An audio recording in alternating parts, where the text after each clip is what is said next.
Assalamualaikum warahmatullahi wabarakatuh.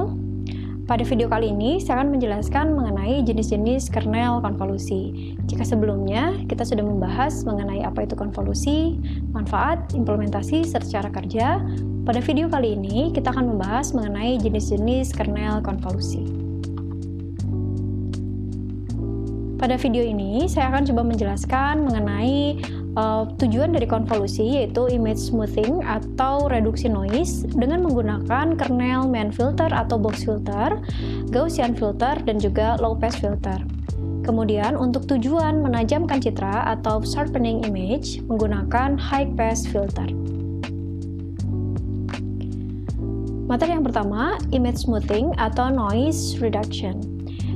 Tujuan dari konvolusi itu bisa kita terapkan untuk mereduksi noise atau juga untuk melembutkan suatu citra. Nah, sebelum itu saya akan coba menjelaskan apa itu noise. Noise ini merupakan suatu istilah yang sering sekali kita dengar atau digunakan dalam pengolahan citra digital dan menjadi salah satu isu atau juga masalah dalam pengolahan citra digital. Noise itu merupakan variasi intensitas suatu piksel yang tidak berkorelasi dengan piksel-piksel tetangganya. Biasanya identik dengan titik hitam atau titik-titik putih pada suatu citra. Berikut ini adalah contoh dari image noise, yaitu spike dan juga salt and pepper. Jika teman-teman perhatikan, noise-nya itu memang berbeda gitu ya satu sama lain. Seperti spike noise, dia memiliki intensitas persebaran piksel yang cukup banyak gitu dengan pendominasian warna yang hitam dan putihnya itu beragam. Sementara kalau kita lihat dari salt and pepper, di situ terlihat seperti penyebaran dari noise-nya yang cukup agak dari satu koordinat ke koordinat lain tuh agak berjarak begitu ya. Nah, ini adalah jenis-jenis noise yang ada pada citra digital. Biasanya noise ini terjadi akibat intensitas cahaya yang tidak optimal. Misalkan saja ketika input yang kita ambil gitu, citra yang kita ambil itu memiliki pencahayaan terlalu terang atau bahkan sebaliknya itu terlalu gelap sehingga menimbulkan noise itu tadi. Kernel yang bisa kita gunakan untuk mereduksi noise atau melembutkan citra itu adalah main filter atau box filter. Pada ranah spasial, operasi pelembutan itu dilakukan dengan mengganti intensitas suatu piksel dengan rata-rata dari nilai piksel tersebut dengan nilai piksel-piksel tetangganya. Nah, berikut ini adalah persamaan yang bisa kita gunakan untuk menghitung box filter ya, proses konvolusi pada box filter, yaitu 1/D dikali dengan jumlah rata-rata kernel dengan si citra digitalnya. Nah, perlu diperhatikan box filter ini kita terapkan dengan menggunakan operasi konvolusi yang sudah kita bahas atau kita pelajari di video sebelumnya. Nilai D ini adalah jumlah piksel yang terlibat dalam perhitungan rata-rata. Berikut ini adalah contoh kernel box filter atau main filter 3x3 dan 2x2. Nah, seperti teman-teman perhatikan, 3x3 itu memiliki nilai D-nya adalah 9, sehingga nilai koefisiennya masing-masing itu adalah 1/9.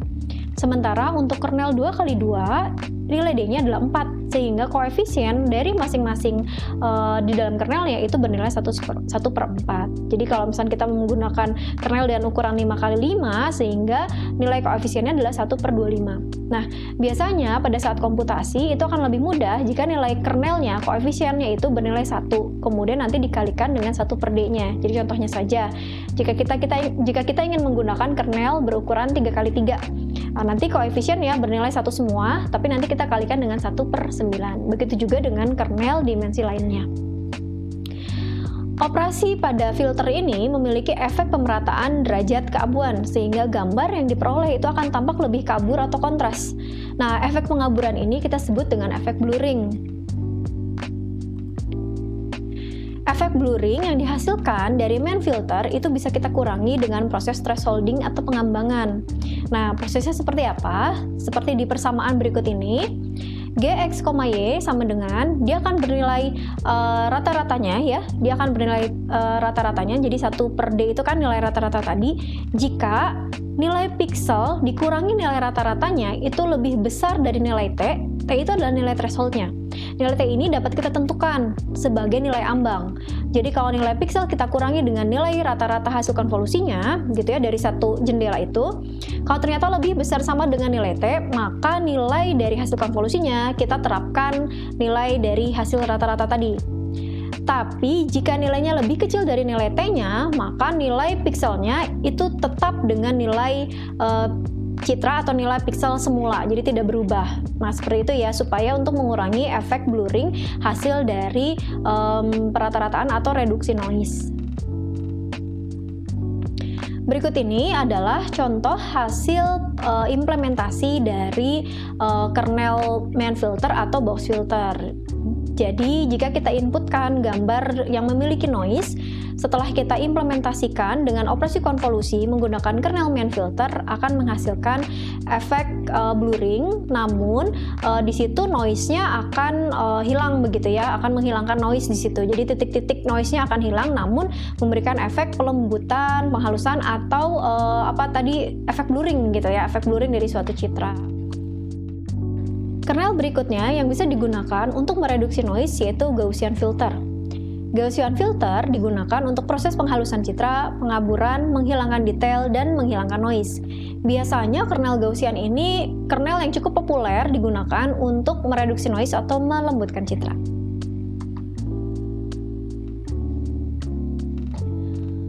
Untuk menghasilkan nilai koefisien pada kernel Gaussian filter menggunakan persamaan berikut ini.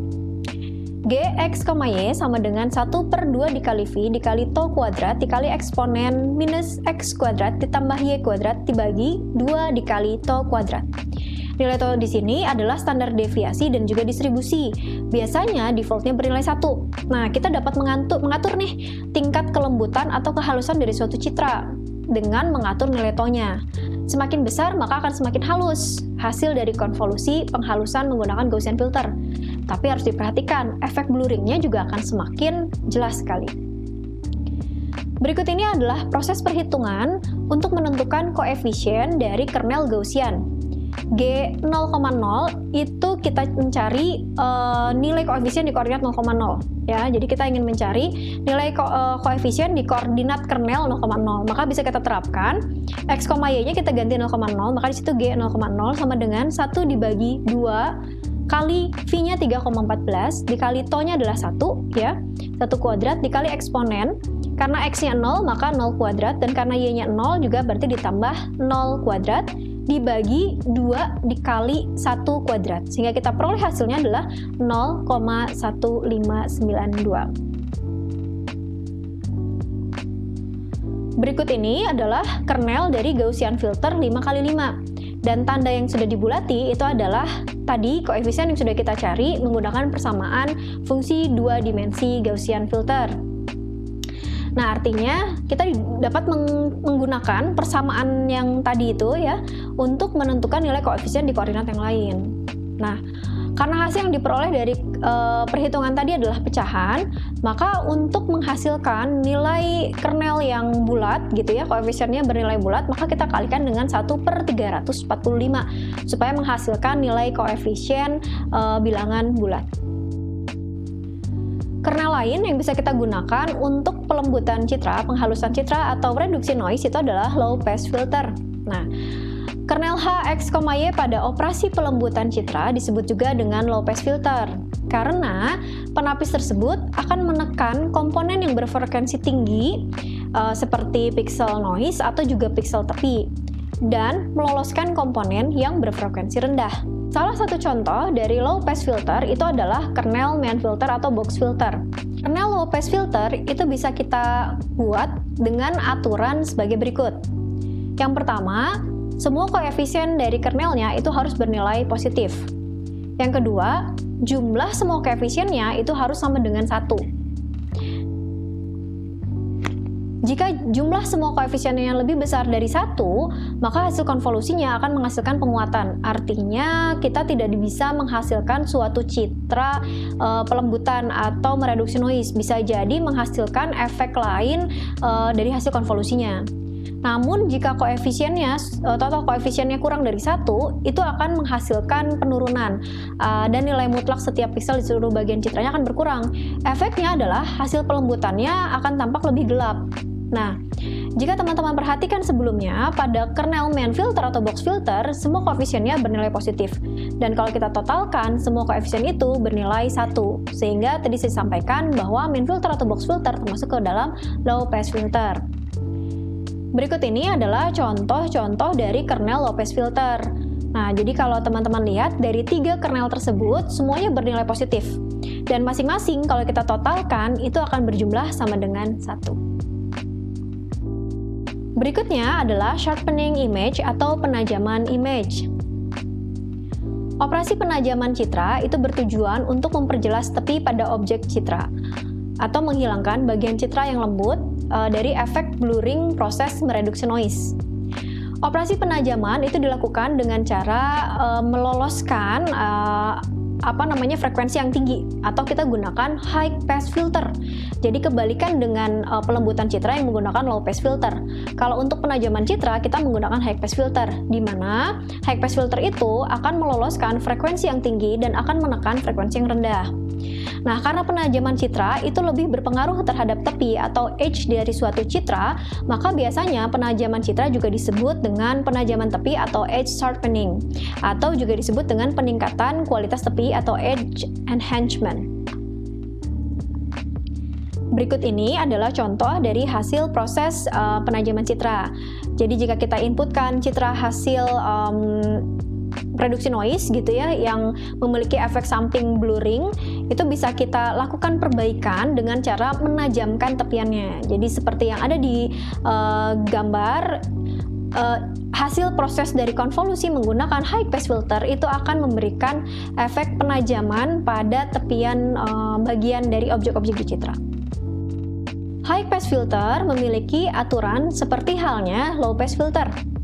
Di high pass filter, koefisien dari kernelnya itu dapat bernilai positif, negatif, dan atau 0.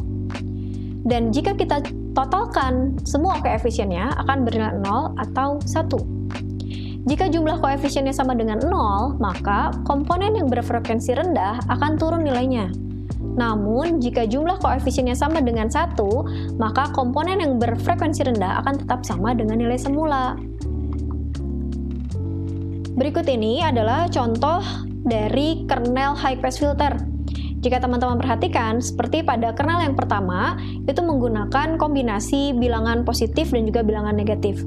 Dan kalau kita totalkan, jumlahnya menjadi 0. Sementara jika kita lihat kernel yang nomor 3, itu menggunakan kombinasi nilai bilangan positif, negatif, dan juga 0. Dan kalau kita totalkan, itu jumlahnya sama dengan 1. Nah, sehingga ini mengikuti aturan dari high pass filter. Jadi boleh menggunakan bilangan 0, positif, negatif gitu ya. Dan kalau kita totalkan itu bisa bernilai 0 atau juga bernilai 1.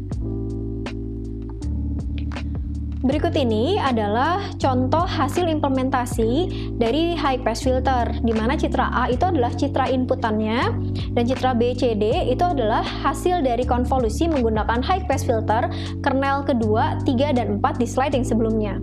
Jika teman-teman perhatikan, pada gambar B itu memiliki hasil penajaman tepi yang sangat kuat. Sampai dengan tekstur atau noise itu bisa dianggap sebagai area tepi dari objek. Nah, ini juga kurang bagus karena kalau nanti masuk ke dalam proses ekstraksi ciri bisa nih si noise-nya atau tekstur-tekstur yang sebenarnya bukan bagian dari objek itu akan dianggap sebagai objek. Maka akan menghasilkan suatu misklasifikasi nanti pada saat proses klasifikasinya. Nah, kalau kita lihat di sini citra C itu memberikan hasil citra C atau D ya, itu memberikan hasil penajaman yang lebih optimal dibandingkan mungkin citra B. Nah, output yang diberikan dari masing-masing output yang diberikan pada saat proses penajaman ini sebenarnya tergantung dari nilai piksel-piksel dari input citra. Jadi bukan berarti bukan berarti nih kernel dengan C itu ya, kernel C itu kalau kita konvolusikan memberikan hasil yang optimal. Jadi belum tentu, karena itu tergantung dari si inputan citra yang diberikan gitu, tergantung dari intensitas piksel dari suatu citra.